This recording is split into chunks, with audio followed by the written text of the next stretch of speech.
میرے نبی سرکار نے فرمایا نماز کو خشوع اور خضوع کے ساتھ ادا کرو، اس میں رب رحمان راضی ہوتا ہے اور اس کی کیفیت کو دیکھا جاتا ہے، وہ اس کی نماز کی ادائیگی میں لطف کتنا کرتا ہے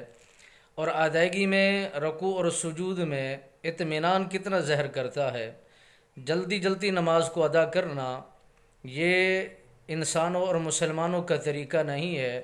یہ جانوروں کا طریقہ ہے۔ حضرت ابراہیم بن ادہم رضی اللہ تعالیٰ عنہ سرکار فرماتے ہیں نماز کی حالت کو اس انداز میں ادا کیا جائے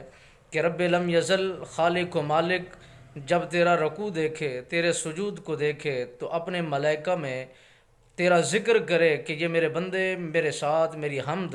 اس انداز میں کر رہے ہیں کہ مجھے ہر حالت میں مجھے اپنے آپ کو اس انداز میں حضرت ابراہیم بن ادم سرکار فرماتے ہیں، وہ خالق و مالک فرماتا ہے کہ مجھے رکوع کرتے ہوئے بھی یہ مجھے اپنے تصور میں رکھتے ہیں، سجود کرتے ہوئے بھی مجھے اپنے تصور میں رکھتے ہیں۔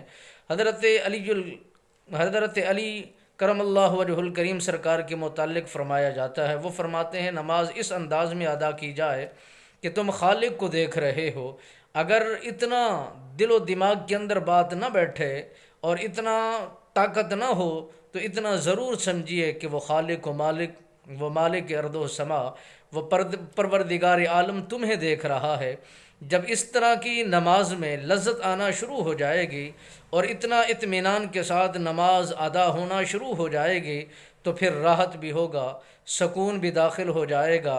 پھر اطمینان قلب بھی آ جائے گا۔ میرے نبی رحمت فخر موجودات صلی اللہ علیہ وبارک وسلم سرکار کے غلام حضرت ابراہیم بن ادہم جب نماز پڑھ لیا کرتے تھے تو اپنے چہروں کو ڈھانپ لیا کرتے تھے، اپنے چہرے پر ہاتھ ڈال دیا کرتے تھے، مکمل طور پر اپنے چہرے کو ڈھانپ کر بیٹھ جایا کرتے تھے۔ غلامان مصطفیٰ عرض کرتے ہیں حضور یہ ایسا عمل کیوں کرتے ہیں؟ ابھی تو آپ نے نماز کی فراغت حاصل کی ہے، چہرے کو کیوں ڈھانپ دیتے ہیں؟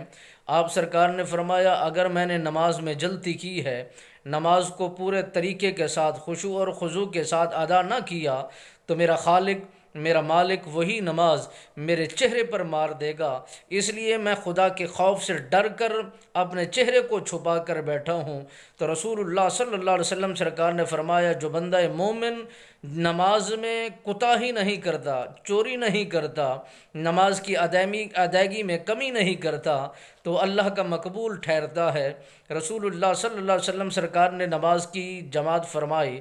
نماز کی ادائیگی کے بعد ایک جوان آیا، اس نے جلدی جلدی سے نماز کو ادا کرنا شروع کر دیا، آپ سرکار دیکھ رہے تھے۔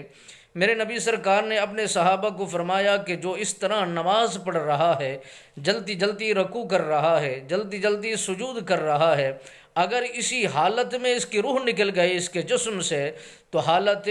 ایمان میں یہ نہیں مرے گا